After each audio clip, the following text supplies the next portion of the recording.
आज्ञा फॉलो करते तरी सुद्धा कॉन्फ्लिक्ट होतातच. काय नाव आहे तुमचं? जिनल नागर. आज्ञांमुळे मतभेद होत नाहीत, आपल्या बुद्धीमुळे होतात. दोषी बघतो, दुःख देतो, म्हणून मग कॉन्फ्लिक्ट्स होतात. निर्दोष पाहाल तर नाही होणार. कोणत्या बाबतीत मतभेद होत असतात? घरात. हा मग घरातल्यांच्या चुका काढणं बंद करा एकमेकांच्या. मी शुद्धात्मा बघते पण तरी ते लोक रोज टकराव करतात. ते लोक भांडण करतात. का भांडण करतात? माझी काय चूक होती? आपला हिशोब आहे, समजा आधीचा हिशोब आहे, जमा करा. मम्मी काय म्हणायचंय तुला? मी लक्षात ठेवी ना. प्रकृती आहे आणि 1 तास बसून शुद्धात्मा बघा आणि प्रतिक्रमण करा. समभावाने निकाल नाही होत. हो, म्हणजे हा आपला दोष होतो ना त्यांच्या प्रती. माझी चुका काढता, आता आपली चूक काढतात का जिनलची चूक काढतात? जिनलची.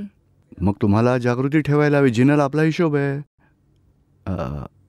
लग्न झालंय का? नाही. तर मग मम्मी बरोबर मतभेद, म्हणजे मम्मीचा हिशोब मम्मी बरोबर, म्हणजे मम्मी बरोबर ब्रदर सिस्टर्स. मग त्यांच्या बरोबर ऍडजस्टमेंट करणं शिका तुम्ही. बघा, तुम्ही निश्चय करा ऍडजस्ट एव्हरीवेअर व्हायचंय. झाला तो न्याय, टक्कर टाळा. दादाजींचं पुस्तकही वाचा आणि निश्चय करा. इथे तुम्ही ऍडजस्टमेंट नाही करू शकत तर सासूबाईंबरोबर ऍडजस्टमेंट कशी करू शकाल? भावाबरोबर नाही, नवऱ्याबरोबर कशी करू शकाल? म्हणून इथूनच सुरुवात करा. हा ट्रेनिंग पिरियड आहे तुमचा. आता पुढे जाऊन आणखी निश्चयी बनण्याची गरज आहे. ब्रह्मचर्य फॉलो करायचंय. तरी ताई आहेत ना कोणी ना कोणीतरी. ऍडजस्ट करीन. पण तरीही कोणी ना कोणी व्यक्ती तर आयुष्यात येणारच ना. इथूनच आईपासूनच ऍडजस्टमेंट करणं शिका. आता मम्मी राजी होईल, खुश होईल असा व्यवहार करायचा आहे, किंवा मग दुःख न व्हावं मम्मीला, एवढं तरी सुरुवात करा. आणि मम्मीला हेल्प ऍडजस्ट करत राहाल ना तर क्वचित जिनलला थोडा त्रास होईल, पण आतून आत्म्याचा आनंद वाढेल. समभाव नाही राहत, समभाव नाही राहत.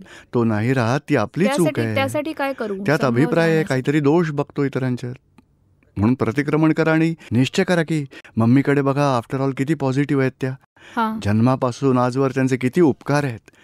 10 उपकार असतील तरी आपण ऍडजस्टमेंट करतो. इथे तर हजारो उपकार आहेत. तर मग त्यांना का दुःख द्यायचं?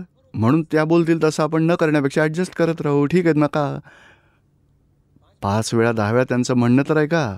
आपलं सुख बाजूला ठेवून मम्मीच्या सुखासाठी तुम्ही जर ऍडजस्टमेंट कराल तर तुम्हाला मनापासून सुख मिळेल. आणि स्वतःच्या सुखासाठी तुम्ही जेवढे भांडण कराल त्यामुळे तुम्हाला सुख तर नाही मिळणार, मम्मीही दुःखी होईल. रिॲक्शनमध्ये तुम्हालाही आतून दुःख व्हायला लागेल. तीच विषमता राहील तुमच्यामध्ये. म्हणून दुसरा उपाय चालू करा. 1 महिन्यासाठी प्रयोग तर करून पहा. आपल्याला ॲडजस्टमेंट घ्यायची आहे. बोलू शकता, मम्मी तू सांगतेस मला, माझ्या परीक्षेचा अभ्यास करू का तुझं म्हणणं ऐकू? मी 2 तासांनी तुझं काम केलं तर चालेल का सांग? ॲडजस्ट करायला काही हरकत नाही. पण अभाव, तिरस्कार, द्वेष करू नका. त्यांच्यातील पॉझिटिव्ह पहा, उपकार माना आणि ॲडजस्टमेंट घ्या. बघा, थोड्या दिवसांनी तुम्हाला अगदी मनापासून सुख मिळेल. बाहेरच्या प्रवृत्तीचं आणि कोणतेही आई वडील आपल्या मुलीच्या सुखाचाच नेहमी विचार करतात आणि त्यांनाही ॲडजस्ट करण्याचं लागतं. आजच्या आज तुम्ही द्या म्हणालात ते नाही देऊ शकत. म्हणून त्यांना सांगायचं माझी इच्छा आहे ते मला मिळावं. तरी 2-4 दिवसात, 2 महिन्यात ते लोक आपली इच्छा पूर्ण करतातच. पण आपल्यालाही हे कळायला हवं की त्यांना दुःख होणार नाही असा व्यवहार करायचा आहे. मग बघा, तुम्हालाही सुख लाभेल, तेही खुश होतील. वसंत गौडा बोला.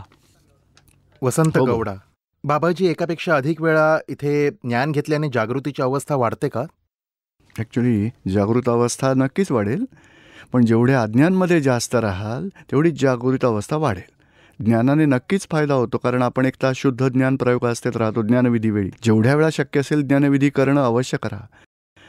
त्याने फायदाच होईल, नक्कीच फायदा आहे. कारण शुद्ध उपयोग 1 तास जरी केला तरी खूप सारा कचरा जळून जाईल, आवरण ग्रंथी तुटतील. आणि रोजच्या रोज समजा चान्स नाही मिळाला तरी रोजच्या रोज 5 आज्ञांचं पालन करत राहा. त्यामुळेही खूप मोठी प्रगती होईल. समजते आता तुम्हाला? आणि चरणविधी वाचल्याने सुद्धा खूप जागृती वाढते का? नक्कीच वाढेल. चरणविधीच फक्त नाही तर विधी, वाचन, सामायिक प्रतिक्रमण या 4 स्टेप्स आहेत जागृती वाढवायला. पण चरणविधी केल्याने त्यातल्या आत्मगुणांची भंजना होते आणि त्यामध्ये इतर शक्ती मागितल्या आहेत, मला अशा प्रकारे राहायची शक्ती द्या. म्हणजे शक्तींचीही याचना केली आहे, आत्म्याच्या निकट जायला आणि आत्म्यात राहायलाही भजना केली आहे आणि आत्मगुणांची भजना. पण त्या अक्षरांमध्ये असं काय आहे की ज्यामुळे एवढी जागृती वाढते? त्यावेळी आपण आत्म्याच्या स्वरूपाची आराधना करतो. पूर्वी मीच बसंत, बसंत गोडा आहे, बसंत गोडा आहे मानाने बोलत होतात, त्यामुळे आवरणं चढली. आता मी शुद्धात्मा आहे म्हणायचं म्हणजे आवरणं तुटतील. रॉंग बिलीफ, त्याची आवरणं निघून जातील, जागृती वाढेल. चरणविधीत तर खूपच पॉवर आहे. जय थँक्यू. सच्चिदानंद. योगेश कुमार बोला. प्रमोद कुमार. पूज्यश्री जय सच्चिदानंद चरणी योगेश नमन. कुमारच ना. पूज्यश्री, मनात प्रश्न खूप येतात, पण वाटतंय की मी 5 आज्ञा पालनाविषयीच विचारणं योग्य ठरेल. काय नाव आहे तुमचं? योगेश कुमार जानी. हां हां. तर पहिली आज्ञा आहे की मी शुद्धात्मा, पण रिलेटिव्हमध्ये हेही समजतं की मी योगेश आहे. शुद्धात्मा हेही लक्षात राहतं. तिसरी आज्ञा, जगत नियंता व्यवस्थित आहे, पण जेव्हा कधी कठोर परिस्थिती उद्भवते, म्हणजे वीणाताईंनी सुद्धा आता प्रश्न विचारला, मुलाचं निधन झालं त्यांच्या, तर अशा प्रकारच्या घटना खूपच डिस्टर्ब करतात की असं का झालं, हे माझ्याबरोबरच असं का झालं. म्हणजे कुठे ना कुठे कधी अशा तऱ्हेचे विचार केल्याने काही कर्मबंधन होतं का? कर्मबंधन तर नाही बनत, पण दखल होतीये म्हणून आनंद निघून जातोय. बुद्धीचं कसं आहे बघा की आपल्याला हे ज्ञान कृपेने मिळालं आहे आणि ज्ञानाबाबत 10 सॉल्युशन्स आहेत आपल्याकडे, प्रज्ञेकडे, आणि बुद्धीकडे 5-50 प्रश्न आहेत. त्यामुळे ज्ञान पोचतच नाही आणि बुद्धी साऱ्यावर सोल्युशन काढू नाही शकत. त्यामुळे हस्तक्षेप केला जातो बुद्धीकडून. त्यामुळे त्यातला आनंद थोडा निघून जाईल. म्हणजे वाचन, दादाजींच्या वाणीचं वाचन कराल तर खूप साऱ्या चाव्या मिळतील. VCD सत्संग पाहाल निरुमांचा, दीपकबाईंचा आणि दादाजींच्या वाणीचा, तर खूप साऱ्या चाव्या ज्ञानाच्याही मिळतील. त्यामुळे हळूहळू बुद्धीचं समाधान व्हायला लागेल आणि आतून समाधी राहील. बुद्धीची दखल समाप्त झाली की समाधी राहील. खास करून अशी जी कर्म येतात, म्हणजे मुलाचा देहांत होणं, म्हणजे असे कर्म वाट्याला न यावे यासाठी कोणत्या अनुमोदनांपासून दूर राहायचं, ज्यामुळे असं दुःख पुढच्या जन्मामध्येही न यावं कोणालाच, कारण हे सगळ्यात मोठं दुःख आहे जीवनातलं. हे आयुष्यातलं मोठं दुःख आहे, पण समजून घ्या की तत्वाचा नाश कधी होत नाही. समजा एखाद्याने बांगडी मोडून त्याची अंगठी बनवली, अरे बांगडीला मारून टाकलं, अंगठीचा जन्म झाला. तसं नाही, ती बांगडी त्यात सोनंच आहे, दोन्हींमध्ये काही फरक नाही, सोन्यात काही फरक नाही झालेला. असं तत्वदृष्टीने पाहाल तर मग काही दुःख नाही उरणार. पण अवस्था मात्र दृष्टी पडेल, मी बाप आहे, माझा मुलगा गेला, त्यामुळे दुःखच दुःख आहे बघा. पण मीही शुद्धात्मा आहे, मी बाप नाही आहे, तो मुलगा नाही आहे, तोही शुद्धात्मा आहे, आणि बाप मुलाचा हिशोब पूर्ण झाला. म्हणजे जेव्हा ट्रेन निघून जाते ते उरलेले प्रवासी म्हणतात का आपण? नाही. म्हणजे मी प्रवासी आहे, ती माझी ट्रेन आहे, ते व्यवहारात आहे. ट्रेन कायमच दुसरीकडे निघून जाणार, तेव्हा माझे प्रवासी असणं संपेल. म्हणजे माझ्यातला प्रवासी मिळाला का? आता मी पती झालो, पतीचा जन्म झाला. अहो नाही, प्रवासी पती सगळे रिलेटिव्हमध्ये म्हणजे तुम्ही शुद्धात्मा कायमचे आहात. म्हणजे हे समजून घ्यायला हवं की नातं म्हणजे तात्पुरती तडजोड आहे. रिअलमध्ये त्याचाही शुद्धात्मा परमनंट आहे, मीही शुद्धात्मा परमनंट आहे. हे सगळं निघून जाणार आहे, त्याची तयारी ठेवायची. दादाजींनी लग्नाच्या वेळीच लग्न मंडपातच विचार केला, लक्षात आलं त्यांच्या, समजलं त्यांना की दोघांपैकी एकतर निघून जाणार आहे आधी. त्याची आजपासूनच तयारी आहे माझी. 2 तासानंतरही जाऊ शकेन, 2 वर्षांनीही जाऊ शकतो, 50 वर्षानंतरही जाऊ शकते. आजपासून माझी तयारी आहे. म्हणजे अशा ज्ञानाच्या जागृतीत राहिलात तर परिस्थिती जेव्हा येते तेव्हा दुःख होत नाही. जेव्हा समभावाने आपण निकाल करतो फाईलचा, तेव्हा तसा करता करता व्यवहार कित्येक वेळा अशी वेळ येते की त्या व्यक्तीला निर्दयीपणे क्लेशांपासून वाचण्यासाठी सोडून जावं लागतं. तर त्यामुळे सुद्धा खेद वाटतो, चेहऱ्यावर ते दिसून येतं. मग त्यामुळे काही कर्मबंधन होतं का? कर्मबंधन होत नाही, पण कर्म पेंडिंग राहू शकतं. कोणालाही दुःख दिलं गेलं तर आपण योगेश कुमारकडून प्रतिक्रमण करून घ्यायचं, मग हळूहळू तेही क्लिअर होईल. आणि शेवटची जी आज्ञा आहे की आपल्या खात्यात रक्कम जमा करणे, त्याचं ते कळत नाहीये, त्याचं काय तात्पर्य आहे? म्हणजे शुद्धात्मा हीच प्रायोरिटी ठेवा. 5 आज्ञा पाळा, सत्संगात जा, पुस्तकं वाचा, चरणविधी वाचा, दादावाणी वाचा, आपल्या सत्संगाच्या टचमध्ये राहा. बघा, बिझनेससाठी महिन्यातून 1 दिवस गेला तर बिझनेस नीट होईल का? 30 दिवस जावं लागतं बिझनेससाठी. काय 30 दिवस जावं लागतं. म्हणून आपल्या आत्म्यासाठी थोडा वेळ तरी काढा. तिकडे 30 दिवस आणि 12-12 तास वेळ काढता, तर इथे 1 तास रोज काढा, 2 तास रोज काढा. आत्म्याची प्रायोरिटी ठेवा, खूप झालं. आणि हा एक चरणविधी तर मी बरोबर इंटरेस्ट घेऊन करतो, बाकीच्या गोष्टी पुढे मागे होत राहतात. काही हरकत नाही, पुन्हा रिसेट करा किंवा फ्री वेळ असेल तेव्हा 9 कलम 2 मिनिटात होतील. शुद्धात्म्याची प्रार्थना 1 मिनिटात होईल. नमस्कार विधी 5-10 मिनिटात होईल. असं हळूहळू सेटिंग करत राहा. आता वेगवेगळं करतो. फ्री वेळात आपला उपयोग आत्म्यासाठी किंवा विधींमध्ये वापरलात तर सेफ साईड होईल, नाहीतर फुकटचा वेळ वाया जाईल. धन्यवाद. जय सच्चिदानंद. सच्चिदानंद प्रमोद पूज्यश्री. कुमार सुरेश. क्लेश का होतात रिलेशन मध्ये? जर काय नाव आहे इंटेन्शन तुमचं? आपलं सुषमा बोलते मी. बरं बरं बोला. जर आपला हेतू चांगला असेल नात्यांमध्ये तरी क्लेश होतात, कशा येतात, त्याची कारण काय असू शकतात? मला सांगा, कोणत्याही आईला मुलाला दुःख द्यायची इच्छा असते का? नाही. मुलात सुधारणा व्हावी असंच वाटतं ना. मग तरी मुलाला विचाराल तर सारा दिवस अगदी कटकट कटकट करत राहते, शांतच नाही बसत. बघा, मुलाला विचाराल तर त्यालाही आईला दुःख द्यायची इच्छा नसते, पण त्यालाही कळत नाही की कशामुळे दुःख होत आहे. कारण एकच गोष्ट 10 वेळा सांगितली तर आवडत नाही. तू अभ्यासच करत नाहीस, टी व्हीच बघत राहतोस, अभ्यास नको. दिवसातून 20 वेळा म्हणणार, तेव्हा त्याचं डोकं आऊट होतं. हात धुतलेस, चला खायला बस, आधी हात धुवून चल, समजलं ना? पण जेव्हा चुका होतात तेव्हा सांगावे लागणारच ना. नाही असेच आपण नाही बसू बोलायचं, शकत. पण आपण आग्रही राहतो ना. आपला अभिप्राय होऊन जातो की हा मुलगा असाच आहे, मोठा किती शांत आहे, तू तर सतत हट्टच करत राहतोस. म्हणजे तुलना करून त्याला दुःख देतो आपण, त्याच्याविषयी अभिप्राय बाळगतो. हा फारच हट्टी आहे, समजतच नाही, ऐकतच नाही, स्वतःची मनमानीच करतो. काहीतरी आग्रह धरून राहतो आपण. ते नकोय असं का करतोस तू सारखं? म्हणजे त्या आग्रहामुळेच क्लेश हो, होतात त्यामुळे का? क्लेश होता. आणि त्यामुळे कर्म बनते का आपले? ट्रिपल ए धरून ठेवता. आग्रह, अपेक्षा, अभिप्राय. बरं. मुलांशी डील करताना हे घडतंच घडतं. आणि त्यामुळेच कर्म ती बांधले मुलं जाते? अपसेट होतात. आणि त्यामुळे कर्म बांधले जाते. कर्म तर अज्ञानतेमुळे बांधली जातात. चांगलं केलं तर पुण्य कमावलं जाईल, वाईट केलं तर दुःख, दिलं तर पाप लागेल. ज्ञानानंतर मी सुषमा नाही, मी शुद्धात्मा आहे म्हटलं तर सुषमाकडून काही झालं तर कर्मबंधन नाही होणार. बरं. पण डिस्चार्ज कर्म पेंडिंग राहतं. क्लिअर नाही करत तोवर पेंडिंग राहतं. क्लिअर केलं तर तेही समाप्त होईल. इंटेन्शन चांगलं असलं तरी कर्म बांधले जाईल. ज्ञानापूर्वी अज्ञानतेत जर इंटेन्शन चांगलं असेल तर पुण्य बांधलं बरं. जाईल. इंटेन्शन वाईट असेल तर पाप लागेल. आणि समोरच्याला दुःख पोचवलं गेलं तरीही पाप लागणारच. पण आता ज्ञानानंतर आपण प्रतिक्रमण जरी केलं किंवा मग चुकांबद्दल पश्चाताप जरी केला तरी वाईट कर्मातून सुटका बरं, होईल. ठीक आहे. जय सच्चिदानंद. जय सच्चिदानंद. प्रमोद कुमार बोला. हेमचंद. माझा पहिला प्रश्न आपल्याला हा आहे, ह्या कलियुगात मनुष्याला कष्टाने खूप घेरलंय. कोणाला आजार जडलेत, पैसे नाही आहेत लोकांकडे, कोणाच्या मनात काही इच्छा आहेत, म्हणून अंतरंगातील खुशी म्हणजे एका अर्थी अतिंद्रिय सुख, परमनंट खुशी, निरंतर आनंद मिळवण्याचा मार्ग काय आहे? तर पूज्यश्री आपण आम्हाला जरा हाच मार्ग आहे. बघा, पैसे किती असले तरी पैशांमुळे सुख मिळतं का माणसाला? हो. पण पैसा टेम्पररी आहे की परमनंट आहे? टेम्पररी. म्हणजे सुख परमनंट नाही मिळणार. मुलं नसतात तेव्हा दुःख होतं. मुलगा झाला आनंद होतो की नाही माणसाला मुलाच्या जन्मामुळे? हो. पण मुलगा हा टेम्पररी आहे की परमनंट आहे? टेम्पररी. मग टेम्पररी सुखच मिळेल. मिष्टान्न बघा परमनंट आहे का?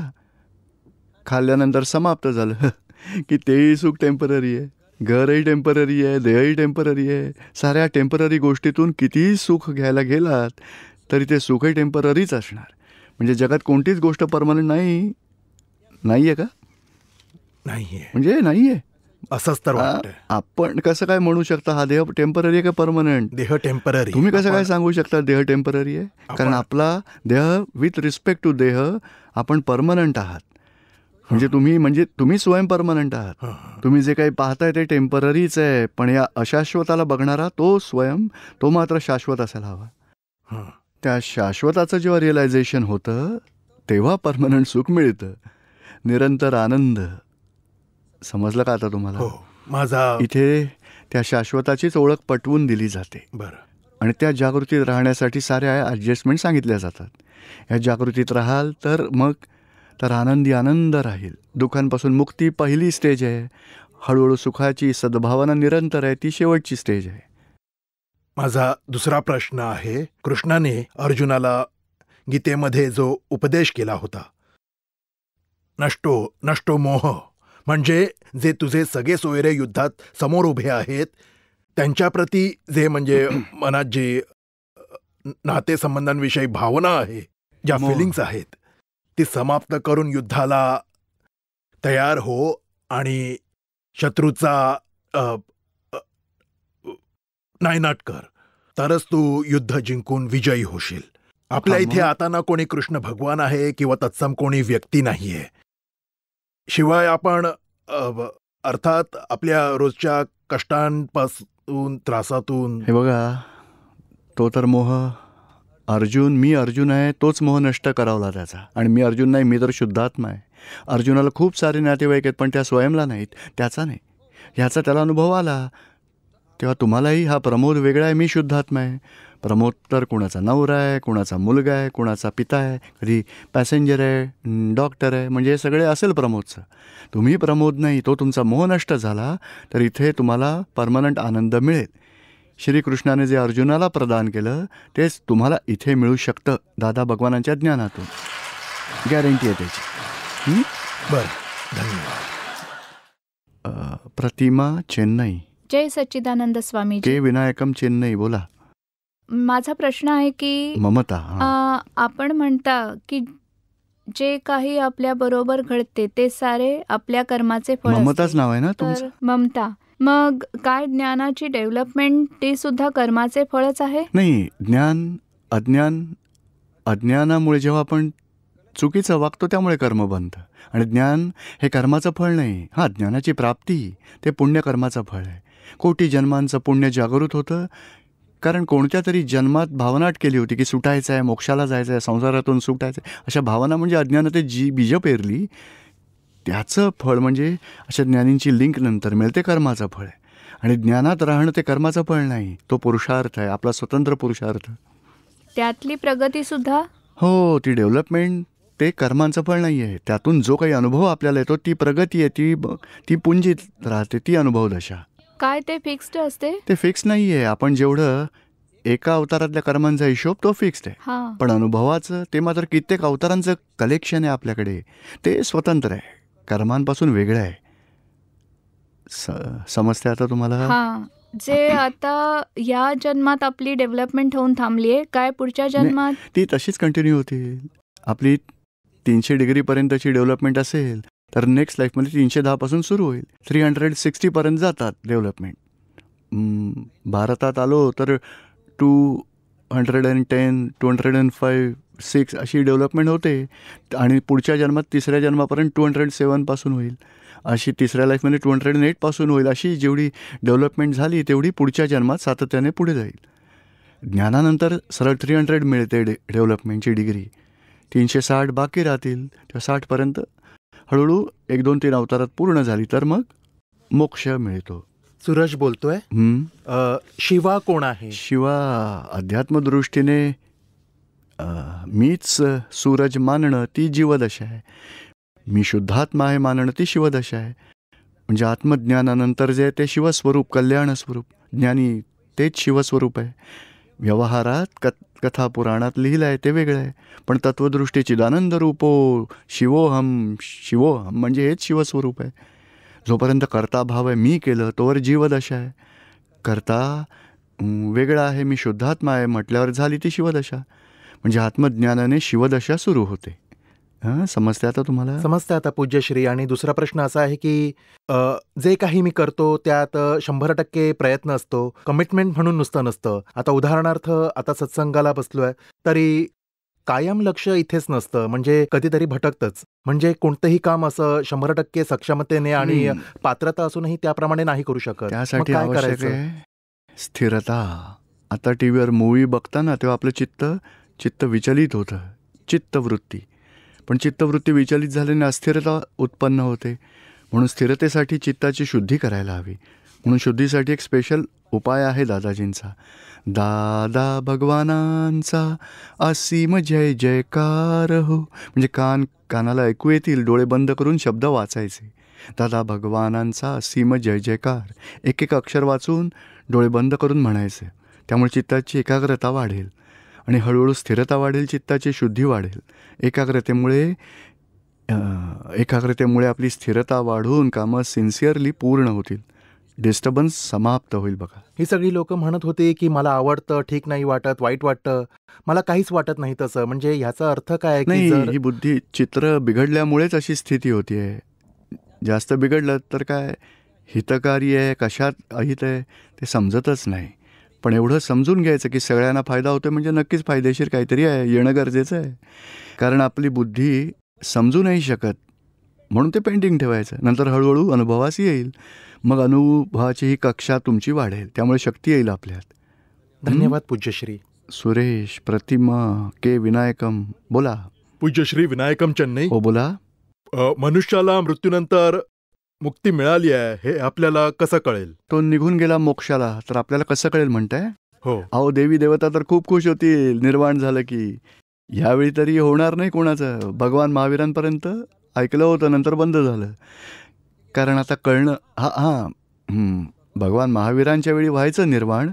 कोणताही जीव मोक्षास गेला तर देवी देवता खूप मोठा उत्सव साजरा करायचे आणि आनंद सगळ्यांना माहिती व्हायचं. आता तर वाईट काळ आलाय कलियुगातला. इकडे समाधी मरण झालं, त्यानंतर एक अवतार बाकी उरतो. म्हणजे समाधी मरण ज्याचं होतं त्याचा अनुभव आसपासच्यांना होतो आणि स्वतःलाही येतो. दुःख वाटत नाही त्याला. शरीराला कितीही वेदना होत तरी ते दुःख स्पर्श नाही करत. त्याला शुद्धात्म्याचं ध्यानच राहतं. मी शुद्धात्मा आहे. शिवाय आजूबाजूच्यांनाही याचा मृत्यू झाला आहे, जाणारा गेला तरी आसपासच्यानं दुःख होत नाही. त्याला अनुभवात येतं की मला मृत्यू झाला, आसपासच्यांना दुःखच झालं नाही. आनंद राहिले. मग खात्री वाटे की यांना समाधी मरण आलं आहे. असा अनुभव खूप लोकांना आला आहे, हजारो लोकांना आला आहे. गरिबीतून मुक्ती, रोगापासून मुक्ती आपल्याला मिळू शकते ती कशी? ती तर आरामात मिळू शकते. कारण गरिबी पैसा सुख देत नाही आणि गरिबी दुःख देत नाही. असंतोष दुःख देतो माणसाला. बरं. असंतोष शब्द ऐकलाय का? तर तो दुःख देतो. गरीब असेल तरी संतोष असेल तर सुखी होईल. पण श्रीमंत असूनही असंतोष असेल दुःखीच दुःखी राहील. आणि रोगाचं तर काय की शरीराला होतो. मला होतोय मानल्याने दुःखी होतो आपण. शरीराला औषधोपचार करत राहायचं. शेजाऱ्याचं आहे, शेजारी आजारी असेल तर आपण का दुःखी? त्याला जाऊन मदत करू, रात्री दिवसा मदत करायची आणि आपण आरामात आपल्या घरी जाऊन झोपायचं. आता दुःख सुख काय आहे? देहाध्यासामुळे. मी विनायकम आहे त्यामुळे हे सगळे रोग आहेत, गरिबी आहे, दुःख आहे, टेन्शन आहे. मी शुद्धात्मा आहे म्हणून मग विनायकम शेजारी आहे. त्याला दुःख झालं तर त्याला मदत करायची. सांगायचं विनायक दुःखी नको, मी तुझ्याबरोबर आहे. मग विनायकालाही शांती, आपला आनंद आपल्याकडे असेल, दुःख होणारच नाही आपल्याला. Thank you sir.